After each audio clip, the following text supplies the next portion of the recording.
Nagpaplansya ka rin ba araw-araw? Hirap ka rin ba kung saan isisiksik ang kabayong ginamit? Wala kayo sa bahay na to kung saan ang kabayo kakaiba. Bukod sa ginagamit sa pamamalansya, ang kabayo, upuan at storage din rolled into one.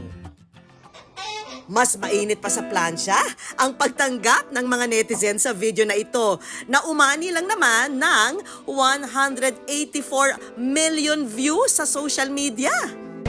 Ang nagdisenyo ng kakaibang furniture na ito, ang very talented tubong romblon na si Roberto Riano. Kwento kasi ni Roberto, ang ordinaryo nilang kabayo kung saan-saan napupunta. At kung minsan, nawawala pa. Madalas daw kasi itong hinihiram ng mga kapitbahay. Nag-isip ako na sabi ko, gagawa na lang ako ng panibago. Siyempre yung bahay ko, maliit lang naman yung space. Yung ordinary kasing kabayo, pag ginamit mo yun, kailangan ligpitin mo yun. Kasi pag iniwan mo lang sa sala, parang magulo tingnan. Ginagamit pagplansa. So pagkatapos magplansa, transform na siya sa upuan. So yun ang naisip ko na magandang paraan para hindi mo na kailangan ligpitin pa yun. Sa ginawa niyang disenyo, menos na nga raw sa iisipin kung saan ito itatago. Di gaya ng mga ordinaryong kabayo, hindi raw ito kumakain ng espasyo. At kung patibayan lang ang labanan, tiyak, pambato ito sa pangmatagalang gamitan. Ayun, matibay ito. Garantiya ko dito na matibay yun kahit na mabigat yung upo. Heavy duty yun eh.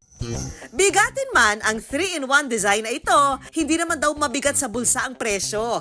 Dahil sa halagang 4,500 pesos, may functional kabayo at storage ng plancha ka na, may silya with libreng varnish ka pa. Pero hindi lang yan ha, dahil bukod sa 3-in-1 design, ginagamit din daw nila itong hagdan. Talaga namang angat ang mga disenyo mo, Roberto ah.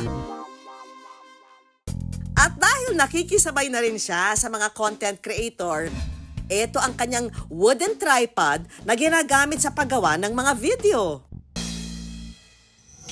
Ang pagiging madiskarteng karpintero, namana raw ni Roberto mula sa kanyang ama na nooy construction worker. Dahil nga sa kahirapan, hindi niya kami kayang pag-aralin kahit sa high school. Pinasok niya ko doon sa kumpanya na yon bilang isang boy. Pinag-aral daw si Roberto ng kumpanya at nang makagraduate, dito na siya nag-aral gumawa ng furniture. Natuto na akong gumawa sa araw-araw na panonood ko doon sa mga karpentero. Sinuggest ko doon sa amo ko na sabi ko, Sir, kaya ko nang gumawa ng mga furniture. Kaya doon nag-umpisa ng tinawaran niya ako hanggang sa umalis na ako. Nagsimula raw siya sa paggawa ng muebles hanggang sa unti-unting nakapagpatayo ng sariling shop. Hindi na nga raw malilimutan ni Roberto ang kauna-unahang customer na lumapit sa kanya. Yung una kong ginawa, yung sofa bed na binili ng naglalako ng isda. Ang binta ko noon, 300 pesos kasi mura pa noon talaga eh. Pero kulang daw noon ang pera ng tindera. Kaya mula 300 piso, ibinigay niya ito sa halagang 150 pesos lang. Mantakin ba niyo na ang kauna-unahang ginawa ni Roberto, 33 years nang napapakinabangan ng 86-year-old na si Lola Feli? Matibay nga talaga. Dati, nang bata pa ako, nang binili ko ito kay Obet, ang trabaho ko, gatinda ako ng isda sa bayan. Wala kaming upuan sa amin. Kaya nabili ko ito. Gamit namin lang ito pag mayroon kaming bisita. Kaya ang bisita namin dyan sa country ko pinapatulog. Dito yung anak ko natutulog siya. Tinutulugan niya ito. Dito na. Hello po? Sir, naku, cancel na daw po yung mga plano. Minsan din daw pumasok si Roberto sa isang kumpanya sa Antipolo na nag-e-export ng muebles sa Italy. Pero ito rin daw ang naging mitya ng pagsubok sa kanyang buhay. Siguro nag-operate lang kami ng mga 1.5 taon kasi yung mga workers sa kumpanya ng sinusuplayan ko, nagkaroon ng wilga. Nung pag-uwi ko rito sa Sibuyan, walang-wala na talaga ako kasi back to zero ako. So yung pamilya ko, halos wala na rin kami kinakain kasi wala akong trabaho. Dito na siya nalubog sa utang. Kaya nung umuwi ako rito, panay pangutang na lang kami. Pangutang doon sa mga kamag-anak niya hanggang sa huli, wala na nagpapautang kasi wala pa naman akong naibabayad.